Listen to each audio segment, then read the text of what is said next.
सबसे पहले तो बहुत बहुत धन्यवाद, आभार और इतना विश्वास जताने के लिए, प्यार देने के लिए। और अब P S Parihar, target with P S Parihar जो टीम है वो 5 लाख लोगों की हो गई है और ये चीज आज ही हुई सुबह। और आप लोगों को कोशिश रहेगी कि इसी प्रकार से और अधिक ऑथेंटिक अपडेट्स मिलती रहेंगी। विद्यार्थी जीवन से संबंधित, रोजगार से संबंधित जो मुद्दे हैं वो इस चैनल के माध्यम से लगातार उठाए जाते रहेंगे निष्पक्षता के साथ।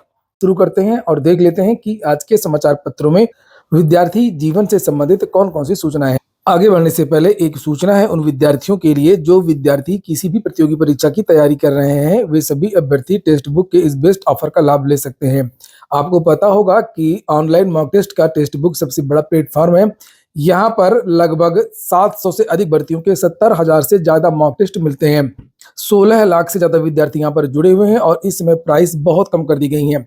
जैसे जो ईयरली पास इनका हुआ करता है जिसमें 1 साल के लिए आप लोगों को सभी भर्तियों के मॉक टेस्ट मिल जाते हैं, उसकी जो कीमतें हैं वो मात्र 219 रुपए कर दी गई हैं। इसमें भी अगर आप एक कोड लगा देंगे TWP तो आप लोगों को 12% की एक्स्ट्रा छूट भी मिल जाएगी।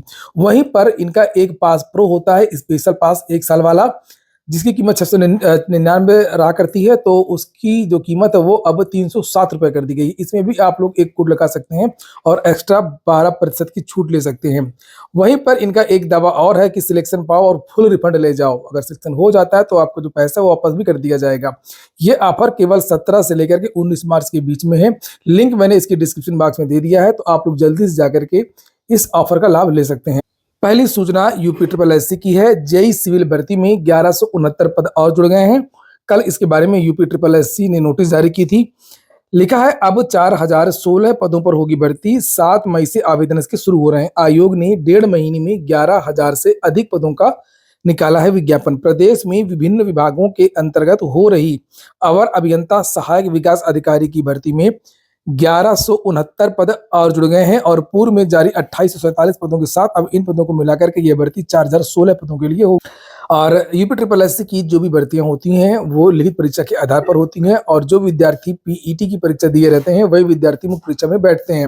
वहीं पर सिलेबस इत्यादि के बारे में अभी इसकी कोई जानकारी नहीं दी गई है। सिलेबस बाद में जारी किया जाता है सामान्यतः, लेकिन जो यूपी का वर्तमान में सिलेबस है मुख्य परीक्षा के लिए उसमें 15 से 20 प्रश्न कंप्यूटर के, 15 से 20 प्रश्न लगभग उत्तर प्रदेश स्पेशल के और लगभग 60 से 65 प्रश्न जो है वो विशेष योग्यता वाले होते हैं जिसकी आपकी परीक्षा होती है। जो आपने विशेष योग्यता हासिल की है, जैसे आपने डिप्लोमा किया सिविल में, तो इससे संबंधित जो प्रश्न है वो पूछे जाएंगे। वहीं पर बीटेक बनाम डिप्लोमा हो गया है और उसको लेकर के भी लगातार सूचना है। सोशल मीडिया में भी माहौल गर्म है। लिखा है बीटेक अभ्यर्थियों को जेई भर्ती में शामिल करने की मांग।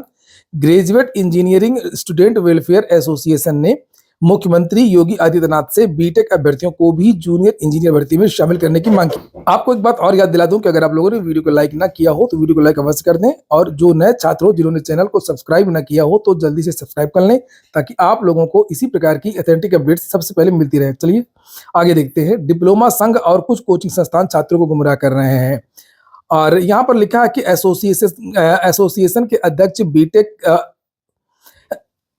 बीटेक वालों की तरफ से कहा है कि डिप्लोमा संघ और कुछ कोचिंग संस्थान छात्रों को गुमराह कर रहे हैं।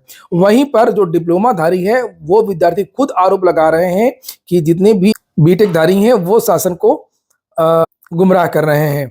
और ये जो मामला है डिप्लोमा बना बीटेक का कई बार कोर्ट में भी गया है। कोर्ट इसको डिसाइड भी कर चुकी है और देखने वाली बात ये होगी कि आखिरकार क्या होता है। फिलहाल डिप्लोमाधारियों को ही इसमें योग्य मांगा गया है।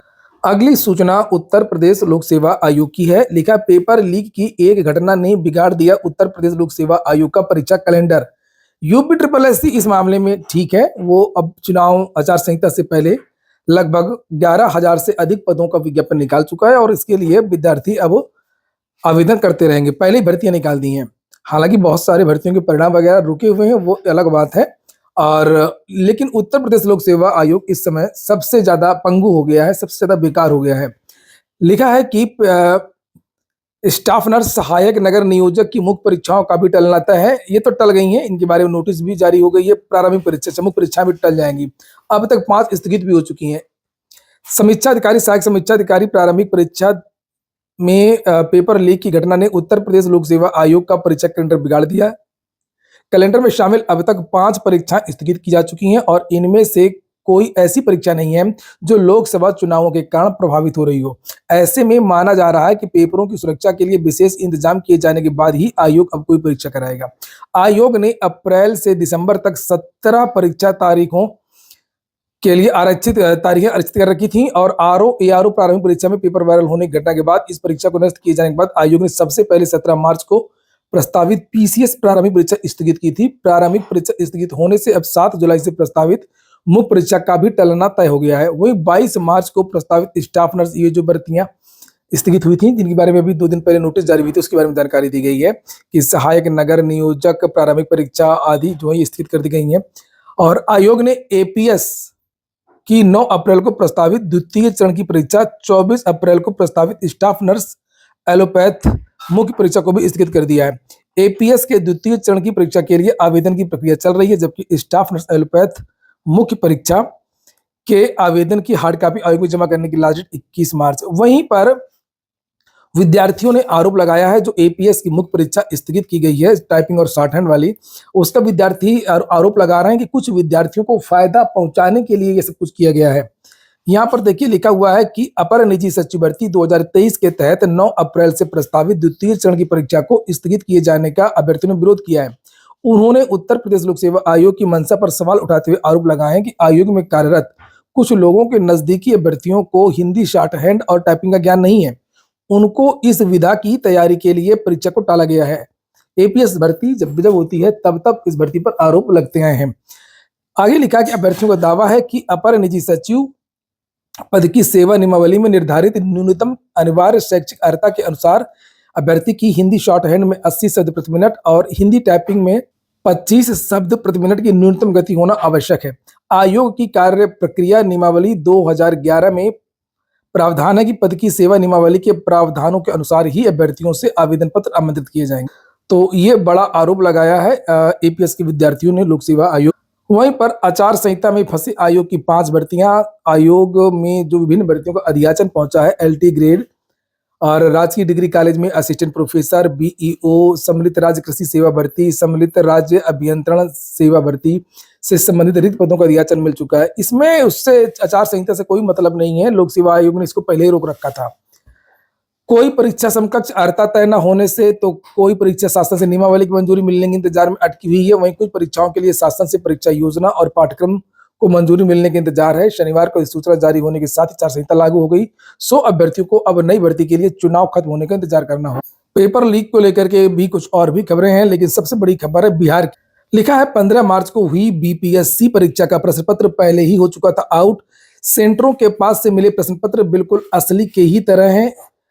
ईओयू बीपीएससी के स्तर से 15 मार्च को आयोजित की गई शिक्षक बहाली की तीसरे चरण की परीक्षा का प्रश्न पत्र पहले ही आउट हो चुका था। ईओयू ने अब तक की जांच के आधार पर यह खुलासा किया है।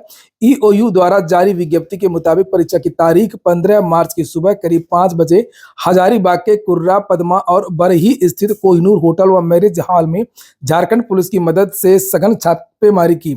इस दौरान पाया कि होटलों के कई कमरों के अलावा मैरिज हॉल में 270 से अधिक अभ्यर्थियों को बैठाकर प्रश्न पत्र का उत्तर रटवाया जा रहा है।